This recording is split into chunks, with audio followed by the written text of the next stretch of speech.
एकमेकाला हार घेऊन घेत करूया आणि ह्यानंतर मग कार्यक्रमाची सुरुवात करू.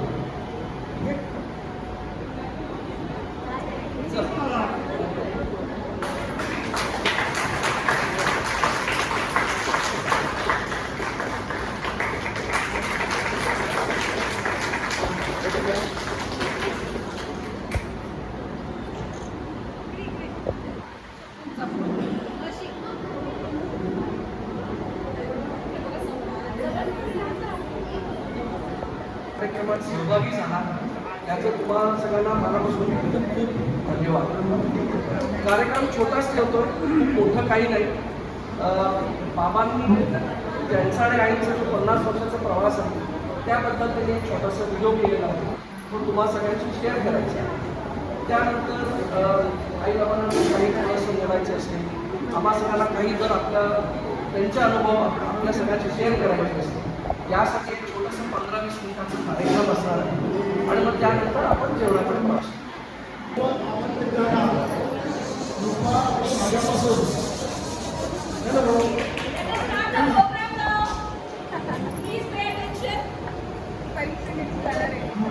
आणि माझ्याकडून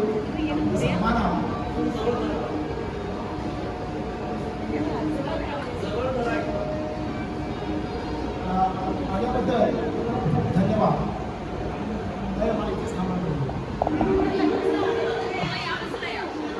गेल्या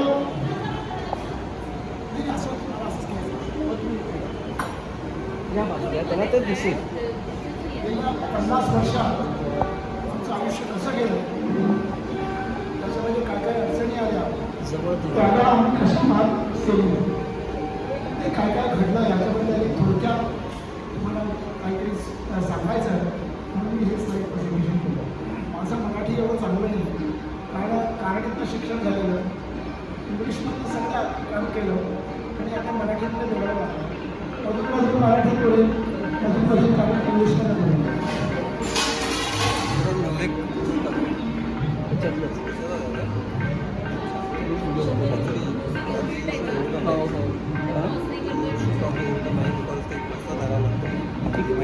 एकोणीसशे 1984 त्याच्यामध्ये काय घडलं, ही जी मुलगी आहे तिचा फोटो 1971 सालचा म्हणजे लग्नाच्या अगोदर तो मला पाठवला होता. तिच्या आत्याने आणि त्यांचे मिस्टर आले त्यांनी तो फोटो पाठवला, पत्रिका दिली आणि मग 10-15 दिवसांनी परत मागून घेतलं. मला वाईट पडलं, असं काय केलं त्यांनी, काही न सांगता असं करता मागून घेऊन गेलो. मग मी ठरवलं काय त्यावेळेला फोन्स नव्हते, मोबाईल्स नव्हते, काही नव्हतं. मी सरळ हुबळीला गेलो. हुबळीला तेव्हा हुबा पोस्टात काम करत होतो म्हणून मी त्याला पोस्टात जाऊन भेटायचा प्रयत्न केला. मी तिला पोस्टात भेटलो, म्हटलं तिला तुमच्याशी मला जरा बोलायचं आहे. म्हणून कशाबद्दल म्हटलं आपल्या दोघांच्या लग्नाबद्दल काहीतरी मला तुमच्याशी बोलायचं आहे. ती बापसा गेली. ती म्हणाले तिला तुम्ही माझ्या वडिलांचे पण आहात आणि सरळ वडिलांना फोन केला. टेलिग्राफ ऑफिसमध्ये काम करत होतं आणि त्यांनी मग ते आले. त्यांनी काय सांगितलं माहीत नाही, कदाचित म्हणलं असेल कोणती बामटे आला होता आणि त्याला मी आयुष्य लग्न करायचं म्हणत होता, पण मग त्यांच्याशी बोलाने काय ते ठरवलं. मग काय ते आले, मी आणि ते कॅन्टीनमध्ये बसलो हॉस्ट हॉटेलमध्ये चहा प्यालो. मग त्यांना माझी संपूर्ण परिस्थिती सांगितली, माझी परिस्थिती संपूर्ण सांगितली आणि मग ते म्हणाले मी माझ्या पत्नीशी आणि मुलीशी बोलतो आणि मग मला काहीतरी कळलं. असं म्हणून मग 8 दिवसांनी त्यांचा निरोप आला की आम्ही मुलीला घेऊन येतो आणि त्यानंतर लग्न घडलं. पुढे काय करायचं आता लग्न घडलं खरं, पण त्याच्यामध्ये कुठल्याही लग्नात एक्साइटमेंट असतं आणि एन्झायटी पण असते. एक्साइटमेंट बिकॉज लग्न आता पुढे काय आहे कदाचित त्यावर सगळी इंटरेस्टिंग एक्साइटमेंट्स, पण एन्झायटी अशी असते की मला माझ्या फॅमिलीमध्ये माझे वडील वृद्ध होते, ते जवळ 75 वर्षाचे होते आणि कर्मठ ब्राह्मण होते. आई तिला हे झालं अर्धांगवायू झालेलं आणि विधवा बहीण होती. म्हटलं या तिघांना सांभाळून कृपा खरंच राहू शकेल का? आणि मी शिफ्टमध्ये काम करत होतो, म्हणजे एक आठवडा नाईट शिफ्ट, एक आठवडा डे शिफ्ट, एक आठवडा मॉर्निंग शिफ्ट. म्हटलं हे कसं घडणार, ही अँझायटी मला जास्ती होती. पण मी आता ओपनली तुमच्या समोर सगळ्यांच्या समोर ॲडमिट करतो, you can manage the whole situation exactly. पुढच्या 3 वर्षात एकही असा प्रसंग आला नाही की जिनं तिच्या आईवडिलांना कॉल करावं आणि सांगावं कसल्या घरात तुम्हाला पाठवायचं. पण असं तिने कधी काही केलं नाही. वास्तविक माझे वडील त्यावेळेला सोहळा फार करायचे आणि मग त्यावेळेला कधी श्राद्ध पक्ष अशा वेळेला सोहळ्यातून स्वयंपाक करावा लागायचा आणि त्या सोहळ्यातून करताना 90 सोडून ती स्वयंपाक केलेला.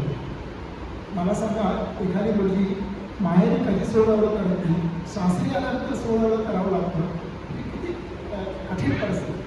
म्हणून मी म्हटलं I hats off to her. तिनं जे मॅनेज केलं दॅट इज समथिंग अनबिलिव्हेबल. कृपाज excellent adjustment, dexterous in natural handling despite overload तिच्यावर होतं, माझ्यावर नव्हतं.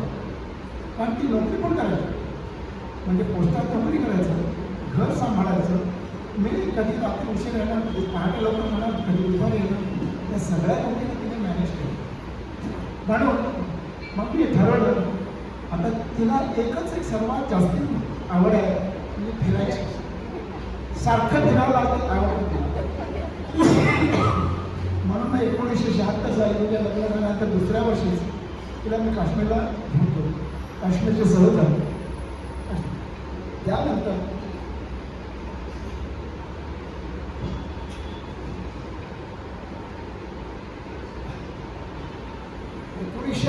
साली माझी आई वारली जूनमध्ये आणि ऑगस्टमध्ये शंतनूचा जन्म झाला. एकाच तसंच हा सेम थिंग 1982 साली नंदाचा जन्म झाला आणि तिथे दारा वाढले. आता त्यांच्या रूपाने ही दोघं मुलं आली असं आम्ही म्हणत होतो. आणि ही दोन्ही मुलं आमच्या आयुष्यात त्यांनी खूप आनंद हवा आणि लाईफ बिकेम व्हेरी इंटरेस्टिंग देर आहे.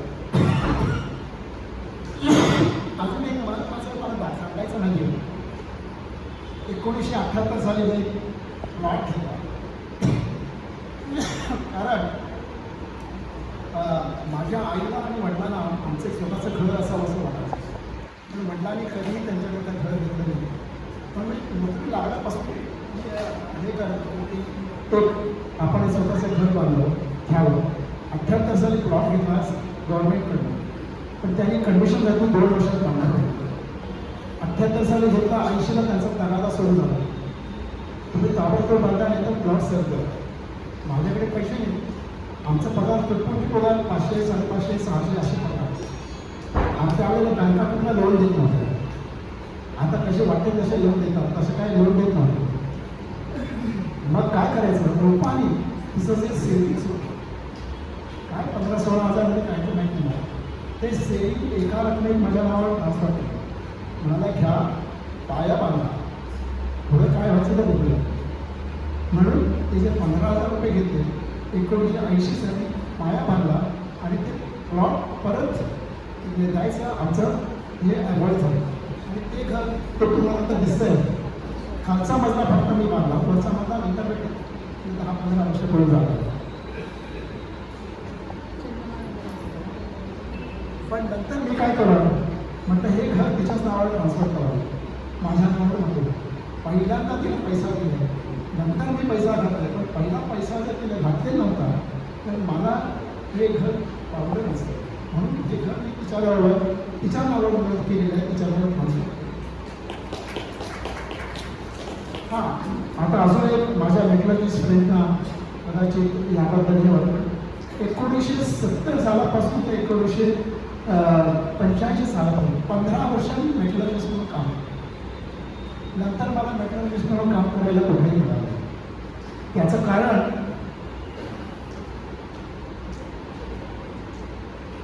तुम्हाला माहीत असेल 1986 साली भोपाळला मिथिल आयसोसायनेट लीक झालं आणि हजारो लोक मेले.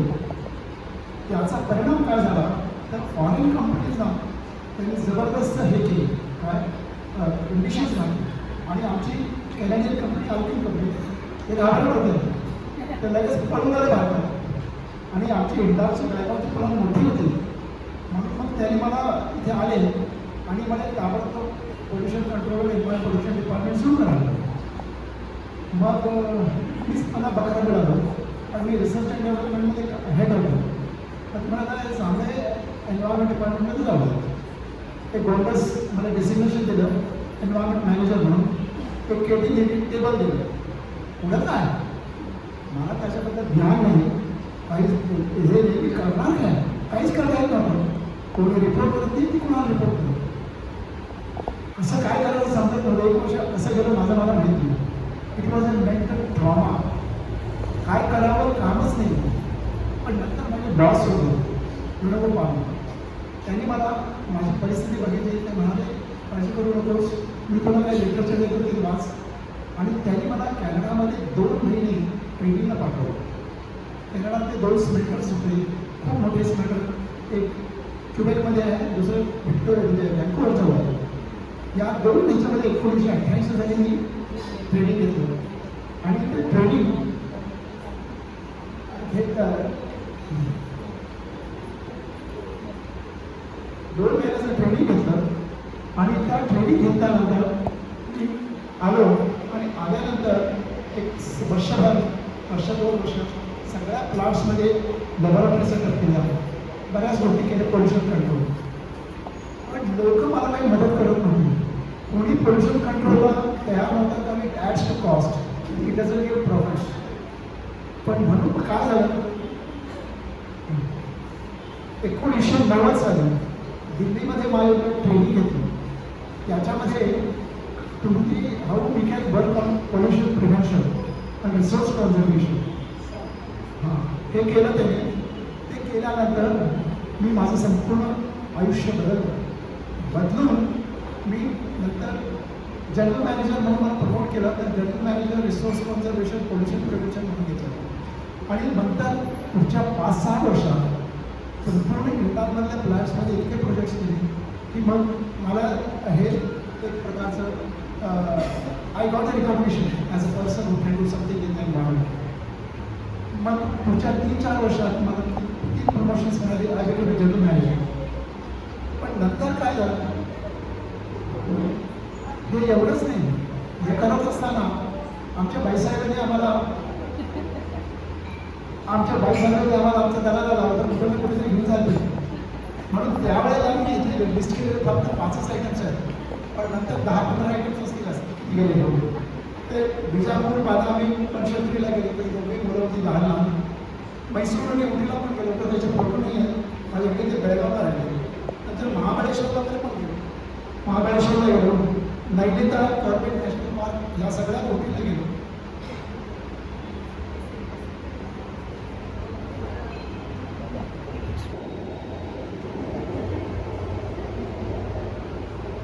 आता तिसऱ्या डिकेडमध्ये म्हणजे 1995 ते 2004 ह्यामध्ये शंतनू आणि बंगाल दोघे मोठे झाले ग्रॅज्युएट झाले. ते आमच्याकडून कुठे येण्याजोगे होते कारण त्याचं कॉलेज त्याच्या जॉब नोकऱ्या हे सगळं होतं. पण म्हणून त्यांना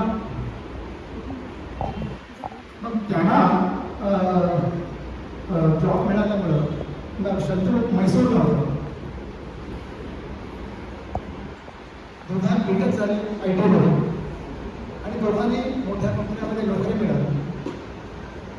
पण याच वेळेला मी एक प्रॉपर्टी आम्ही पण ठरवलं की प्रॉपर्टी त्याच्या बेंगलोरला कारण शंतनू नंतर पण तिथेच राहणार आम्ही पण तिथेच राहणार म्हणून आम्ही प्रॉपर्टीज घेतल्या.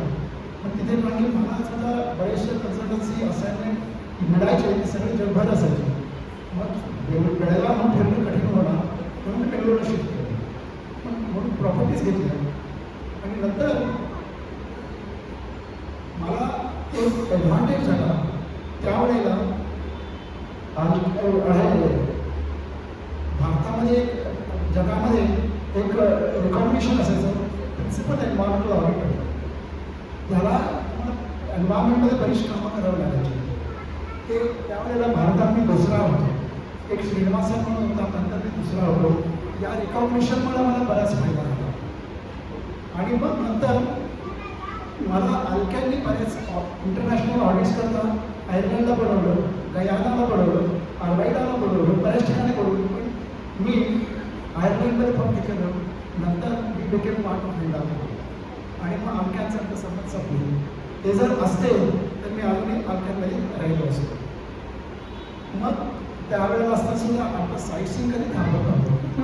2004 साली आम्ही सिंगापूर आणि मलेशिया हे केलं. कसं केलं त्यावेळेस फ्रिक्वेंट फ्लाय पॉईंट्स भरपूर मिळाले. इंटरनॅशनल ट्रॅव्हलिंग केलं त्या सगळ्याच्यामध्ये आमचं बेंगलोर सिंगापूरचं तिकीट मिळालं. बाकी तसं आम्ही करू. बरं आता फोर्थ विकेटमध्ये 2005 ते 2014 ह्यामध्ये आम्ही बेंगलोर शिफ्ट झालो. शंतनूचं आणि शंकरीचं लग्न झालं. म्हणतात पण मॅरिड अपेक्षा. पण त्यावेळेला माझी टूर पण चालूच होती. 2008 साली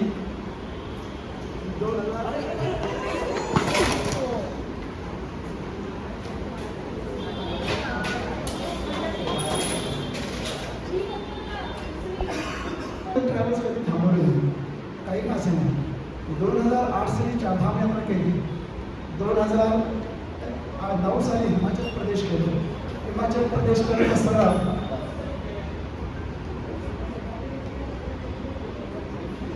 शंतनू अमेरिकेला गेला. हे त्याचं बाळ लहान शशांकचा जन्म झाला. मग हा शशांकचा पहिला बर्थडे झाला. शंतनूला अमेरिकेमध्ये 3 वर्ष असताना मला एक अमेरिकेमध्ये 3 महिन्याचे हे मिळाली, असाइनमेंट मिळाली कार्बन सर्व्हिसबद्दल. तेव्हा मी आणि रूपा आम्ही 3 महिने अमेरिकेतच होतो ट्रीटमेंटमध्ये. त्यावेळेला आम्ही पण तिथे बरंचसं फिरणं केलं. आता 4थ्या डिकेडमध्ये आणखी साईट सीइंग बरंच झालं. इंटरनॅशनल टूर 2005 साली युरोपची टूर केली. तर ते थोडे फोटो दाखवले, फारसे दाखवत नाही कारण की हाय भरपूर थोडी प्रॉब्लेम्स आहे. त्याच्यानंतर माउंट इटलीस आहे, मॅडम तुषार आणि लिव्हिंग टावर ऑफ पिसा. त्यानंतर इंटरनॅशनल 2011 साली आम्ही युएसएची टूर केली. युएसमध्ये होतो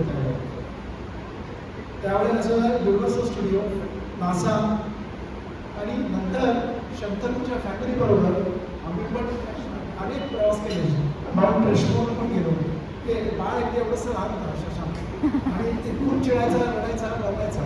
पण आम्ही एक त्याच्यातच तो एन्जॉय केला. माउंट रेशमोरला जाऊन नंतर शेवटी आता 5वा डिकेड 2015 ते 2025 यावेळेला डोमेस्टिक सुरू झाले. पण तिची टूर केली. वैद्य आमच्याबरोबर होते, वैद्यांच्याबरोबर टूर केली. आणि त्यावेळेला आम्ही ग्वाल्हेरला गेलो, यंत्र टेम्पल बघितलं. अशा बऱ्याच गोष्टी बघितल्या. धोवादार फॉल्स. गुजरातमध्ये शंभूस आमच्याबरोबर होते. शंभूस आम्ही सगळेजण तिथे गेलो. आम्ही हे बघितलं स्टॅच्यू ऑफ युनिटी, सूर्य मंदिर, राणी की वाव आणि अशा अनेक गोष्टी. स्वामीनारायण टेम्पल तुम्ही जर कधी बुद्ध गेला बाकी काही बघितलं ते बघू ना. हे स्वामीनारायण टेम्पल जगात भारताच्या कुठल्याही सगळ्यांपेक्षा छान सुंदर. ते जवळून बघा आणि ते ट्रॅव्हलमध्ये नव्हतं त्यांच्या.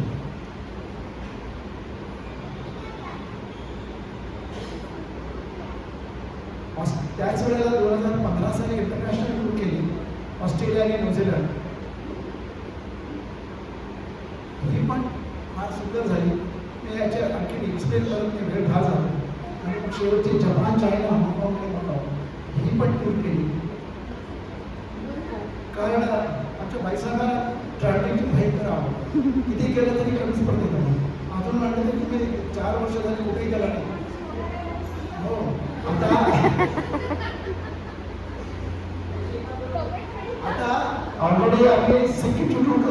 गेल्या महिन्यातच, आणि पुढच्या सप्टेंबर 15ला व्हिएतनामचे टोटून जाणार. मग मी पण ठरवलं की जोपर्यंत अंगात बळ आहे, हातपाय घट्ट आहेत, तोपर्यंत फिरायचं. जेव्हा घरात बसायची पाळी असते तेव्हा हे सगळे करू. नंतर गेल्या वर्षी 2023 साली आम्ही कॅनडाला गेलो मंदारच्या घरी. ही मंदारची 2 बाळं, तरी जुळी मुलं आहेत. आणि त्यावेळेला ते लहान मुलं असलेलं आम्हाला त्यांना धरवायचा चान्स मिळाला दोन्ही मुलांना. तो एक इंटरेस्टिंग फार एक्सपिरियन्स होता. तिथे पण गणपती बसवला. गणपती बसवायला जे काय पाहिजे ते सगळे म्हणाले कॅमेरा. त्यावेळेला आम्ही तिथलं स्वामीनारायण टेम्पल पण बघितलं. तिथे नायगरा फॉल्स कॅनडियन साईड बघितलं आम्ही. आणि शेवटी लायन सफारी म्हणून तिथे पण गेलो. त्यानंतर 2024 साली आम्ही आमच्याशी पुण्याला स्थायिक झालो. एवढी ही आमची स्टोरी आहे. आणि thus our life now continues with stronger bonds. Thank you for your patience, active participation in this event. बाबा, मला वाटतं तुम्ही आपल्या सगळ्यांचं खरंच पेशन्सची टेस्ट घेतली एवढं लांब जोक सपाट. छान वाटलं ही प्रवास हे करून. आई, तुला भरपूर कंप्लेंट्स असणार आहेत, ते मायनस करून बाकीचं बोलणार आहेस.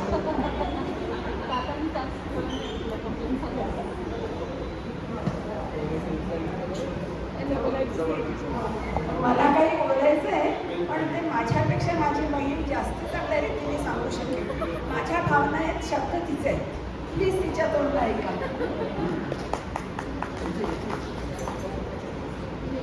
मला कल्पनाच नव्हती की मला काहीतरी वाचायला सांगेल.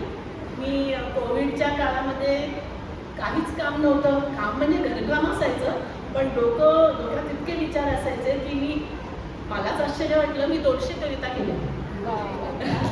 मलाच माहीत, मी कॉलेजमध्ये असताना 5-6 कविता केल्या होत्या. त्या सगळेच लोक करतात कॉलेजमध्ये असताना. पण मला स्वतःला आश्चर्य वाटतं की माझ्या डोक्यात किती विचार आहेत आणि मी ते किती उतरवू शकते.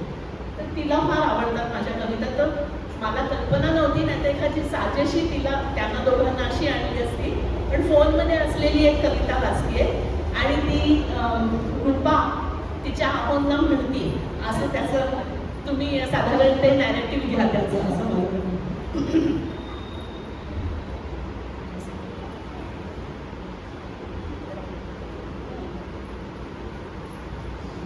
तू आहे, कवितेचं नाव आहे जीवन मर्म. तू आहेस, तू आहेस म्हणून सर्व काही आहे. तू आहेस म्हणून सर्व काही आहे. हा सूर्य, हा चंद्र आणि हे तारे.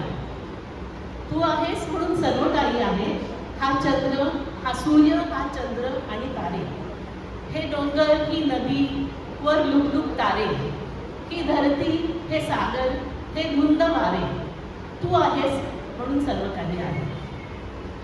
ईश्वर निर्मित चमत्कार तुझ्यासाठीच आहे. ईश्वर निर्मित चमत्कार तुझ्यासाठीच आहे. तुझ्यासाठीपेक्षा आपल्यासाठी म्हणूया आपण. तू आहेस म्हणून हा क्षणही आहे. तू आहेस म्हणून हा क्षणही आहे. का तू क्षणापलीकडे जगू पाहे. का तू क्षणापलीकडे जगू पाहे. कुणास ठाऊक पुढचा क्षण येतो का नाही. कुणास ठाऊक पुढचा क्षण येतो का नाही. देते का कोणी सांग तुला त्याची ग्वाही. देते का कोणी तुला सांग त्याची ग्वाही. घे आनंद, घे आनंद आणि आस्वाद याच क्षणी. घे आनंद आणि आस्वाद याच क्षणी. श्वास स्पंदन तुझी गाऊ देत गाणी. श्वास स्पंदने, श्वास स्पंदने तुझी गाऊ देत गाणी. स्वर्ग तुला, स्वर्ग तुझा बघ इथेच मिळेल.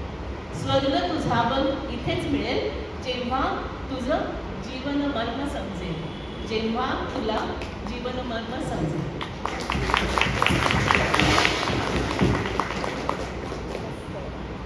थँक्यू मेधा. माझ्यापेक्षा कितीतरी चांगल्या पद्धतीने तू सांगितलं.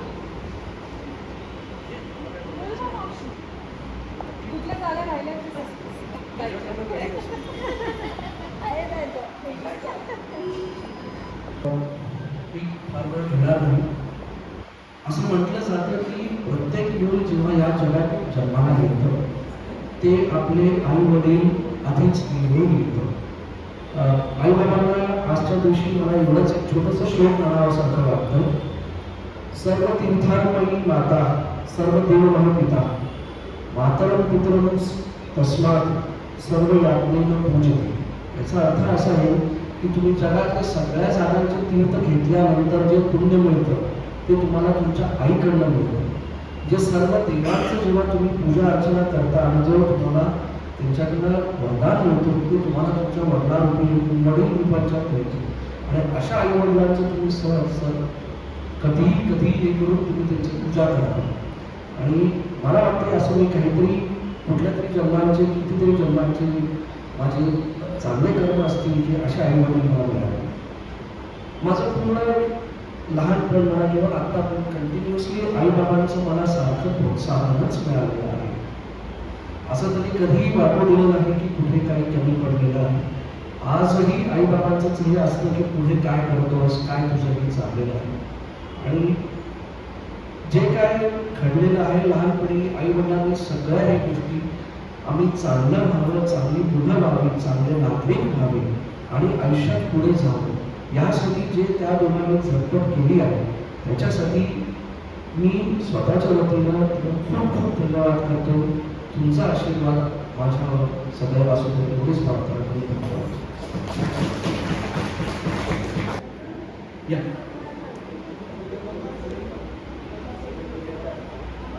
नमस्कार, गुड आफ्टरनून. मी नंदकुमार भडके. रूपा ही माझी क्लासमेट म्हणजे बॅडमिंटन स्कूल होती इथं आम्ही शिकलो. ती आमच्यावर 9वीला 1966ला जॉईन झाली. 9वीला एवढं लक्ष देणं नाही, त्यावेळेला आपण मुलं मुली बोलत नव्हतो त्यावेळेला. आणि 10वीला मात्र वी कुड नॉट हर, कारण आता बरीच रूल्स काढली आहे. त्यावेळेला खूपच शॉर्ट होती आणि तिचा पुढचा बेंच होता. ती एक शांता आजोबा पुढे बसायचे आणि तो म्हणतात ना मूर्ती लहान आणि कीर्ती महान. हे नंतर मला कळायला लागलं. तेव्हा बघत होतं आम्हाला एक 2 मॅथ्स होते, जनरल मॅथमॅटिक्स आणि हायर मॅथमॅटिक्स. आणि ते शिकवणारे कळवळी सर होते. आणि ते प्रश्न विचारायचा आधी आय रिमेंबर व्हेरी वेल. तिचा हात वरती असायचा. अरे काही विचारा, हात वरती, हिज अ फॅक्ट. आणि त्याच्यानंतर काही आठवणी अशा नाही आहे, पण साठवण म्हणू शकतो. विद्यार्थ्यांच्या आठवणी तुम्ही सांगितलं. कारण माझा एक मित्र बांधलेला नाव तो मला नेहमी विचारायचा. तर त्याच्याकडनं कळालं, अरे रूपा MBBSला का नाही गेली, ती डॉक्टर का नाही MBBSला तिला ऑन मेरिट त्यावेळेला. आणि ते नंबर 1968-69ला लेवल झाली त्यावेळेला. तर बरी कुठे झाली. मग म्हटलं तिला विचारलं. मग तिला बोलता तिला विचारलं काय ती मला तिलाच म्हणाली. मला त्यावेळेला मेरिट होती MBBSला जायला चान्स होता. सुरुवातीला डॉक्टर नाव 50 वर्ष चालते डॉक्टर म्हणून. पण काही परिस्थितीमुळे काही अडचण असतील पण शी कुड नॉट जॉईन झाली. पण पुढचे सांगताना मला त्यावेळी BSc झाली आणि BSc झाल्यावरती शी नॉट जॉब 3 वेळा जॉब आले. आणि मी तिला म्हटलं कारण तिथे मार्क्सिस्ट शोध मार्क्सिस्ट आहे एक शोध. पण तिला पोस्टामधनं जॉब आला, रेल्वेमधनं जॉब आला, बँकेमधनं जॉब आला. पण त्यावेळेला ते का पोस्ट सिलेक्ट केला कारण ते जवळ येतो बरोबर होतं. तुला वाटलं नवीन इथलं ट्रान्सफर पण हा म्हणून त्याच्यावर त्यावेळेला कोणी सांगणारे वेळे गाईड पण नव्हते. आमच्या वेळेला तर नव्हतेच. म्हणजे तुम्हाला साधारण म्हणजे इव्हन शाळेला पण जाताना माझ्या आईवडील कधीच आले नाही. ते नेवर का म्हणजे ॲडमिशन घ्यायला म्हणून पण म्हणजे ते म्हणतात ना कीर्ती लहान पण कीर्ती महान, मोठी लहान. आता ती वाढली बरीच वाटली आहे पण जवळ 3 शब्द आहे. पण आपण आता एक छोटंसं एक गाणं म्हणतोय छोटंसं आहे आणि तुम्ही मला तुम्ही साथ द्यायला पाहिजे बरोबर. ओके. रंगात रंग तो श्याम रंग पहाड्या नजर फिरते. रंगात रंग तो श्याम रंग पहाड्या फिरते. ऐकून तान विसरून भाग ही वाट कुणाची बघते. मला सप्तसुरांचा लाटेवरून साध ऐकली हो रूपाही बावरी शिवांची रूपाही बावरी शिवानंद हे बावरे रूपाचे शिवानंद हे बावरे. Thank you so much.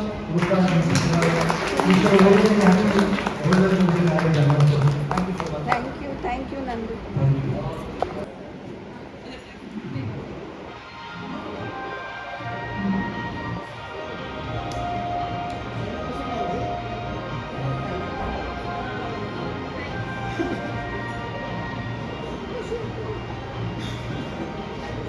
किती फरक पडतो ना.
आवाज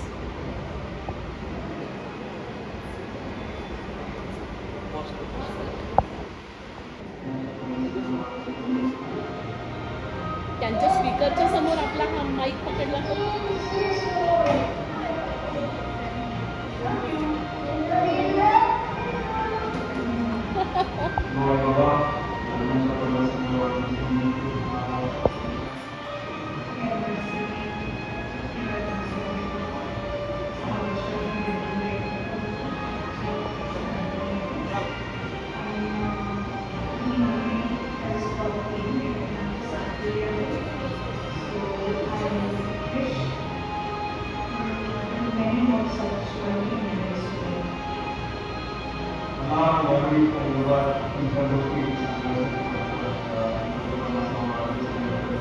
रिफ्लेक्शन म्हणून पहिली तर बेळगाव इतर भागामध्ये माझं गाव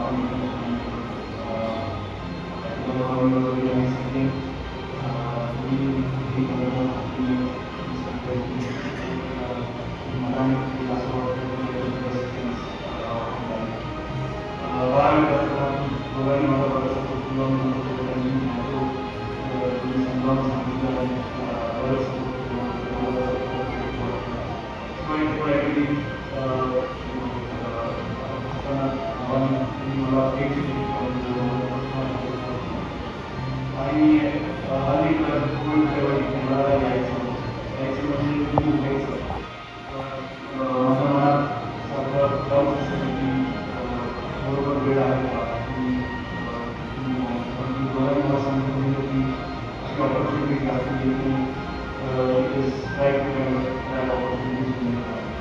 ही सगळी गोष्ट बघून मला असं वाटतं की आपलं पण as a team, we have always been there with us, and we have always been with us in the forward.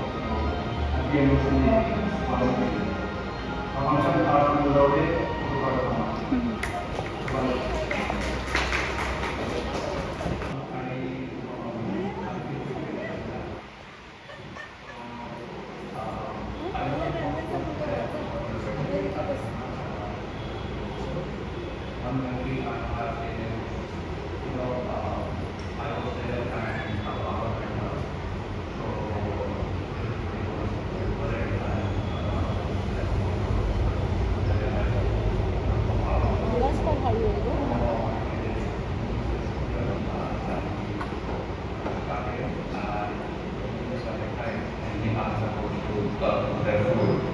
and आमचे आजोबा दादा ही वॉज बरे पेट्रोल फुकट जाणार नाही का बाबा म्हणाला अरे काय करणार so that one memory I had, and it is small memory of the wedding, but I'm very happy and I wish you all the best. Thank you. I wish you too, Mama and Mami. Bye. बाबा आता तुम्हाला कळलं तुमच्या लग्नात light गेल्याचं मला कुठून कळलं सो ठीक आहे सो दिस वॉज तुम्हाला ते तिला हवी ती कविता मिळाली. माझ्यातर्फे आणि एक कविता एक मिनिटाचंच काम. मगाशी मला असं मी आणि रूपा तिला आवडलेली कविता शोधत होतो फोनमध्ये, ती मिळाली नव्हती तर ती मिळाली आहे. 2 मिनिटाची कविता आहे फक्त. कवितेचं नाव आहे मिलन. मिलन. छोट्या मानव जन्मी या, छोट्या मानव जन्मी या, भेटे जेव्हा स्वप्न सखा, भेटे जेव्हा स्वप्न सखा, डोळे करती औक्षण, डोळे करती औक्षण, श्वास बांधती तोरण, श्वास बांधती तोरण, देह करतो आरती, देह करतो आरती, अक्षत वर्षे विचारांची, अक्षत वर्षे डोक्यातच पडते विचारांची. जीव उत्सुक भेटी लागी, जीव उत्सुक भेटी लागी, आस शिवमिलनाची. चुकून शिव शब्द आला याच्यात. आस शिवमिलनाची. निखळ, निखळ प्रेम ओवाळणी, निखळ जरा जळजळ शब्द आहे. निखळ प्रेम ओवाळणी, पडता हृदय अंगणी, पडता हृदय अंगणी, होते जीवनाचे सोने, होते जीवनाचे सोने. ते म्हणतात आता बंद करा. होते जीवनाचे सोने, सार्थक जगी जन्म घेणे, सार्थक जगी जन्म घेणे. हे दोघांच्या नात्याबद्दल आहे. धन्यवाद.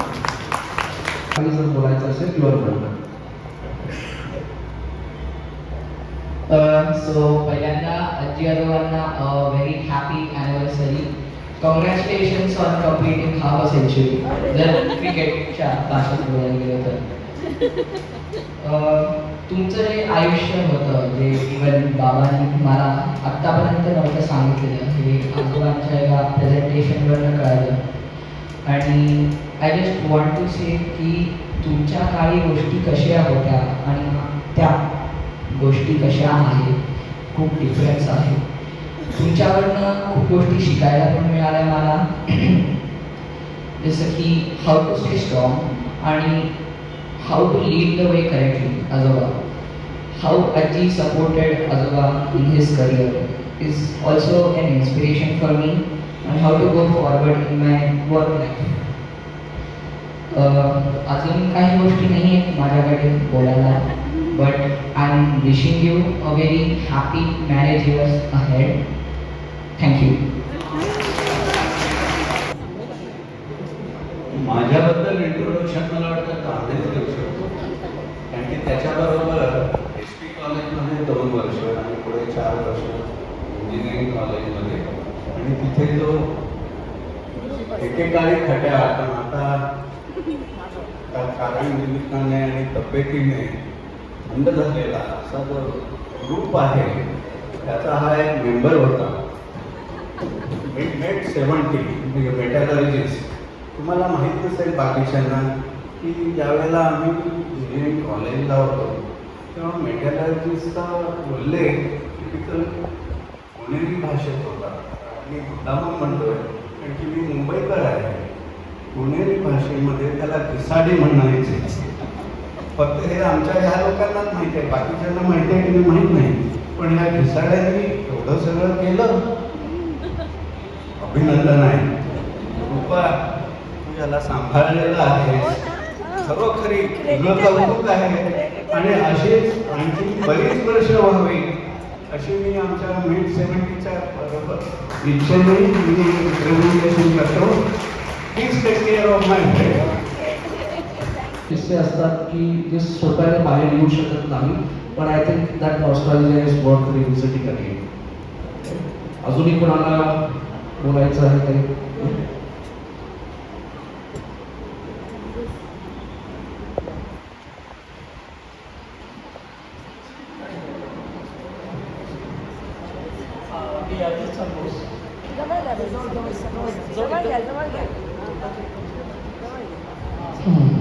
ओके.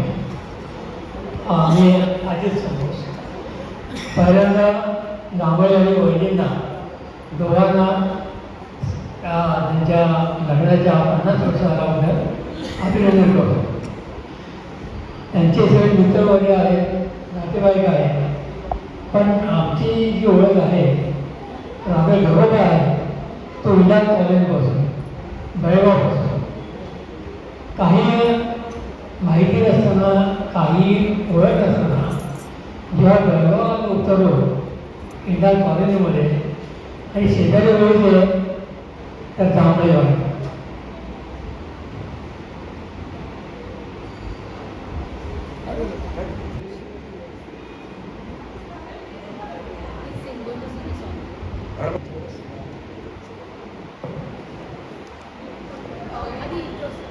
ओके. सो हे गाणं खूप लोकांना माहिती असेल सुद्धा. एवढं जुनं गाणं नाही, जे तुम्हाला एवढं जुनं गाणं नाही, इट्स अ बिट लेटेस्ट. पण आत्ताच्या सिनॅरिओसाठी मला तरी वाटतं की हे गाणं थोडं रिलेटेबल आहे. आशाएं आशाएं आशाएं कुछ पाने की हो आस कोई अरमा हो जो खास खास. आशाएं आशाएं आशाएं हर कोशिश में हो बार बार कर दरियाओं को आर पार. आशाएं तूफानों को चीर के मंजिलों को छीन ले. आशाएं खिले दिल की उम्मीदें हंसे दिल की. अब मुश्किल नहीं कुछ भी, नहीं कुछ भी. आशाएं खिले दिल की उम्मीदें हंसे दिल की. अब मुश्किल नहीं कुछ भी, नहीं कुछ भी.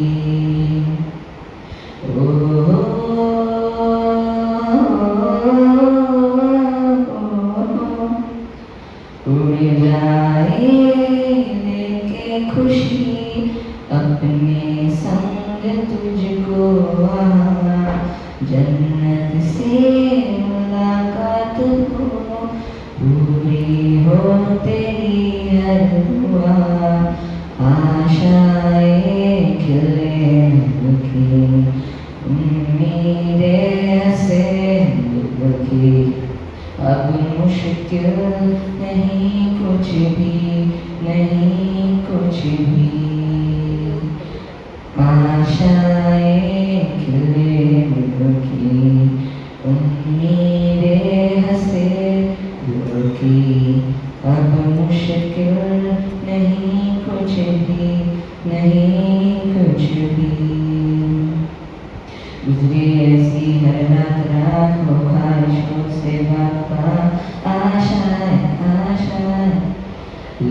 सूरत से राधा गाए जाना राधा आशाएं कुछ ऐसा करके दिखा खुद खुश हो जाए खुदा आशाएं खिले की उम्मीदें हंसे दिल की अब मुश्किल नहीं कुछ भी नहीं कुछ भी